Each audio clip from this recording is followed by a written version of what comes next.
Сәлеметсіздер ме?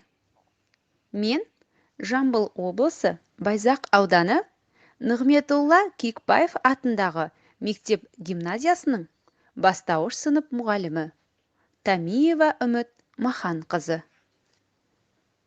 Сіздермен жаратылыстану сабағын бастаймыз. Сабақтың тақырыбы: жасанды жарық көздері дегеніміз не?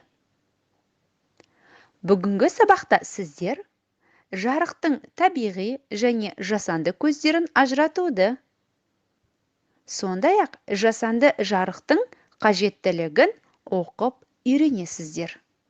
Балалар, енді мына суреттерге назар аударайық. Біз сіздермен алдыңғы сабақта жарық көздері дегеніміз бұл жарық шығаратын денелер екендігімен және олардың табиғи жасанды болып бөлінетімен таныстық. Жасанды жарық көздері: аспа-шам, қол шам және май шам. Осылай болды ма, балалар? Табиғи жарық көздері: жұлдыз, ай және жарқырауық қоңыз.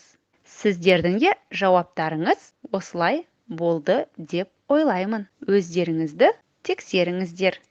Ал енді балалар, мына екі суретке назар аударайық. Балалар, осы суреттерде біз атап өткен жарық көздері бар ма? Қандай жарық көздерін көріп тұрсыңыздар? Олардың қайсысы табиғи жарық көзі, қайсысы жасанды жарық көзіне жатады? Бірінші суретке қарайық. Иә, бірінші сурет жарық. Күндізгі уақыт. Демек, аспанда күн бар. Ал күн қандай жарық көзіне жатады? Әрине, күн табиғи жарық көзі. Ал бұл суретте сонымен қатар жасанды жарық көздері де бар. Олар бағдаршам жарығы және көлік жарығы. Енді екінші суретке назар аударайық. Бұл суретте кешкі мезгіл бейнеленген. Мұнда қандай жарық көздері бар? Электр жарығы, көше шамдары, көлік жарығы және адам қолындағы қолшам жарығы. Сонымен қатар табиғи жарық көзі де бар. Ол аспандағы жұлдыз. Екінші суретте жасанды жарық көздері көп. Себебі бұл кешкілік уақыт. Жасанды жарық көздерін қараңғыда жарық болу үшін қолданады. Міне балалар, біз жасанды жарық көзінің маңыздылығын түсіндік. Ал осы жасанды жарық көздері қалай пайда болған екен?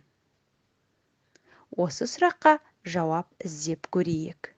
Ежелде адамдар жарықты қажет еткен.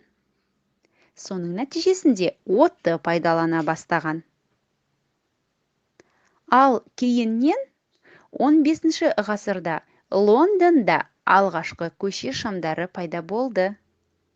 Оларды арнайы шырақшы кешкілік мезгілде қолмен жағып отырған. Кейіннен 19 ғасырдың соңына қарай электр шамдары пайда бола бастады. Осылай электр шамдары тоқпен іске асып, әртүрлі пайда бола бастады. Міне балалар, мына суреттерде жасанды жарық көздері көрсетілген. Осы жасанды жарық көздерін сіздер көріп жүрсіздер ме? Бұл жарық көздері не үшін қолданатынын білесіздер ме? Бірінші суретте аспа-шам. Бұл бөлмені жарықтандыру үшін қажет. Екінші суретте шамшырақ. Ол кемелерге жол көрсету үшін керек. Үшінші суретте көше шамдары. Ол кешкілік уақытта көшеге жарық беруге пайдаланады. Төртінші суретте белгі беретін құрал. Жарықты түсіру мақсатында қолданады. Міне балалар, бұлардың барлығы да жасанды жарық көздері. Оларды адамдар ойлап тапқан. Жасанды жарық көздерін адамдар күнделікті тұрмыста күн сайын пайдалануда. Ал енді балалар, бүгінгі сабағымызды сіздер қаншалықты меңгерді екенсіздер? Соны тексеріп көрейік. Мен бастаймын, сіздер аяқтайсыздар ойыны. Жарық көздері. Дұрыс.